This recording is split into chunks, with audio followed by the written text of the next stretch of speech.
programang ito ay rated SPG. Striktong patnubay at gabay ng magulang ang kailangan. Maaaring may masiselang tema, lengguwahe, karahasan, sexual, horror o droga na hindi angkop sa... Nagawa ni RJ doon? Dahil magkita kayo? Hindi ko alam kung anong ginagawa ni RJ doon. Nagkataon lang talaga na nandun din siya. Sa tingin mo maniniwala ako sa'yo? Sinubukan ngang magpaliwanag ni Lynette dito kay Carlos Benitez na hindi daw niya alam kung ano ang ginagawa ni RJ roon. Dahil nagtanong nga itong si Carlos kay Lynette na kung ano daw ang ginagawa ni RJ doon. Kikita ba daw sila dito ni Lynette? At dito nga na sumagot si Lynette dito kay Carlos na hindi niya nga alam kung paano naroon itong si RJ. At ang sabi nga ni RJ dito kay Lynette na nanggaling nga dito siya sa presinto ng kapulisan upang itanong kung may update na nga ba dito sa investigasyon tungkol sa nangyari nga dito kay Don Pepe. At ito nga ay nakita nga ni RJ itong si Lynette na tila nawawala sa kanyang sarili. At kaya naman nilapitan niya ito. At dito nga dahil sa takot ni Lynette ay napayakap nga siya dito kay RJ.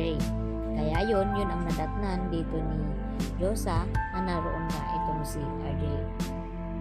At dahil tumawag nga itong si Carlos dito sa cellphone ni Lynette at itong si Josa ang nakasagot, at dito nga na ibinigay ni Josa ang address kung nasaan sila, kaya agad na pumunta roon itong si Carlos at nadatnan niya nga na magkasama itong si na RJ at itong si Lynette at Josa. At dahil dito, tumindi ang selos dito ni Carlos at dito nga na hinila palabas ng restaurant itong si Lynette. Kaya nang makarating na nga sila dito sa tahanan ni Carlos, ay dito na nga na nag-usisa ito kung ano daw ang ginagawa ni RJ roon at niloloko ba daw siya dito ni Lynette. At mariin naman na itinatanggi ni Lynette na walang ganun. At hindi nga napigilan ni Carlos ang kanyang sarili na batuhin nga ng baso itong si Lynette kaya tumama sa kanyang braso. At dahil dito, sakto naman na dumating itong si Chang Susan, kaya agad niya nakita kung ano ang ginawa ni Carlos dito nga kay Lynette. Kaya napagtanto ni Aling Susan kung anong klaseng tao ang napangasawa dito ni Lynette na dapat hindi niya ito kahayaan na sinasaktan siya nito.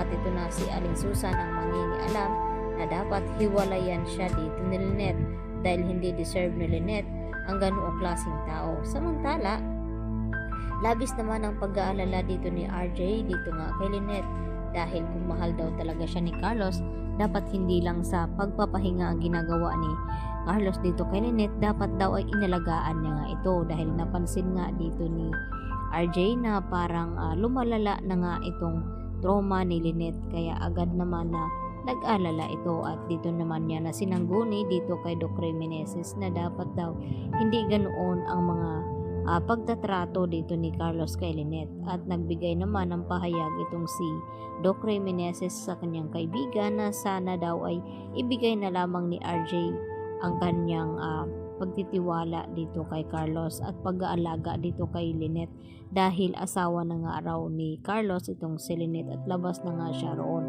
At gagawa naman ng paraan itong si RJ upang matulungan niya nga itong si Lynette na makarecover at makawala nga dito sa pagkatrauma dahil sa nakita nga dito ni Lynette itong si Dax at pakiramdam nito na parang kilala niya nga ang lalaking ito kaya bumabalik sa kanya ang mga nangyari sa kanya noon na nilooban nga sila dito ni Dax.